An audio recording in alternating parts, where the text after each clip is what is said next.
Hi guys, welcome back. I know it's been a while.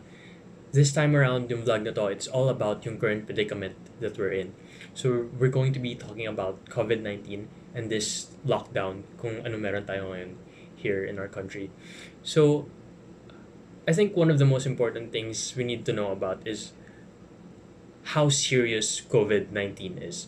So if we compare it to yung other coronavirus diseases na nangyari na dati. So way back 2002, we had SARS, which is severe acute respiratory syndrome. And then in 2014, there was MERS, which is Middle East respiratory syndrome. So if we look at the mortality rates nitong dalawang diseases na to, SARS had a 10% mortality rate while MERS had a 35% mortality rate. Pero currently, if we look at COVID-19, it actually only has a 5% mortality rate. Now, you might be wondering, okay, mababa lang yun compare mo dun sa mortality rate na iba. But then again, if you look at the actual numbers na affected, SARS had about 8,000 people affected ng disease, while MERS had 2,500. Now, yung COVID-19 ngayon, it's around 1.45 million. So, if lalagay natin yung 5% mortality rate dito, that's around 70,000 people who died because of coronavirus. And yung COVID-19, I mean. And that's a lot of people. So, okay, you might be wondering, why am I talking about yung statistics and everything? It's because I think one of the most important things now we need to know right now for us to be good citizens is that we need to be informed about what this virus is, what coronavirus is. So I think that's the most important thing. Keep yourself informed so that you yourself can also keep others in check. So if you think there's something na hindi ka pa sure of, kunyari, symptoms about COVID-19, that you think it will be really helpful to know. Una sa lahat, para malaman mo kung may symptoms ka ba, and also para matulungan mo ibang tao for them to know then kung ano yung symptoms na kailangan nilang mabantayan. So we need to keep ourselves informed, especially right now, di ba? Kasi we're all in our houses, and I'm pretty sure we all have the time na, to look up some things on the internet if we have access. And it's really going to help a lot that we know all about this virus, all about this situation that we're in. So keep ourselves informed, not just of the virus, but also yung announcements ng authorities. Kasi it's also important that we follow those orders para everything will be okay eventually. I know it's a bit tough na mag-adjust na hindi tayo masyado makalabas ng bahay, but in the end, hopefully everything will work out. So, following yung keeping ourselves informed, I think it's also very important that we don't panic.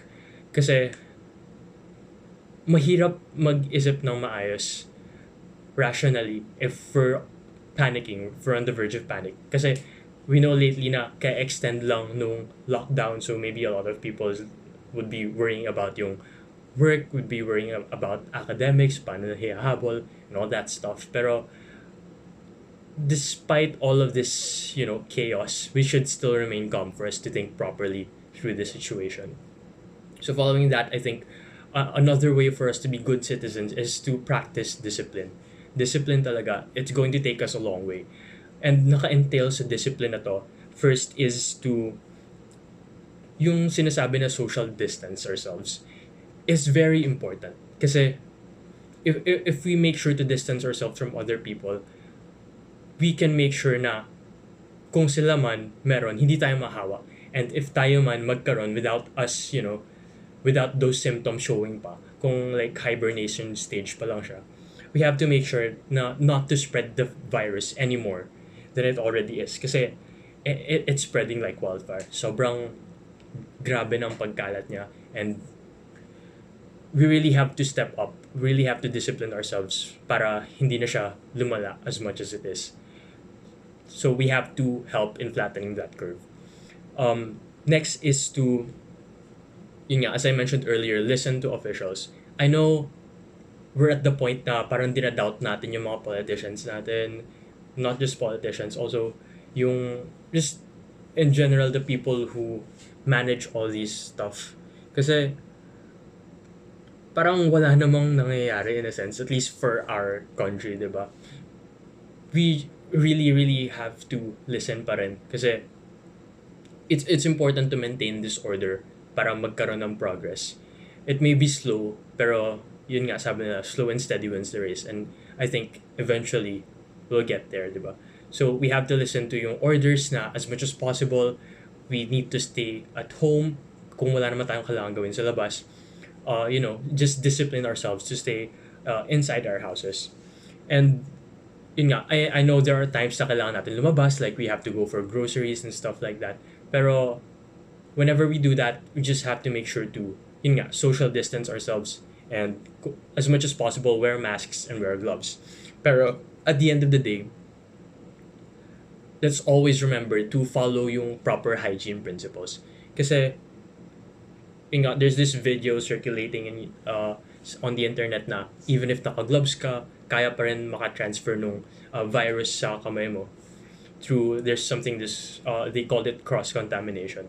So it's important pa rin na when you get home, when you take off your gloves, after disposing it properly, kailangan na we wash our hands thoroughly, and as much as possible, we just stay clean and make sure that walang room yung virus para mag-spread. Next is, kasama pa rin sa discipline na to, yung self-isolation. So, as much as possible, if you find yourselves having some of these symptoms na feel mo medyo alanganin ka na, kung kaya mo, just stay away from people. Yun nga, again, social distancing is important. Kasi, if we stay away from people, if we isolate ourselves, we're not, only helping, kunyari, mga people around our household. We're also helping actually yung country, not in general, because we know that a lot of our wards are already full of people, yung wards for checking ng COVID-19 for yung mga patients, and we have to help yung healthcare system natin kasi alam naman natin na hindi masyado funded, di ba? So if we can prevent ourselves from acquiring these diseases and this virus, and if we can prevent ourselves from spreading it, it will be a great help sa healthcare system natin. Lastly, I want to leave a message sa younger people, especially sa younger people, because as we all know, this COVID-19, it affects all of us naman, pero yung mortality rate is way higher when it comes to old people, mga 8 years old and above.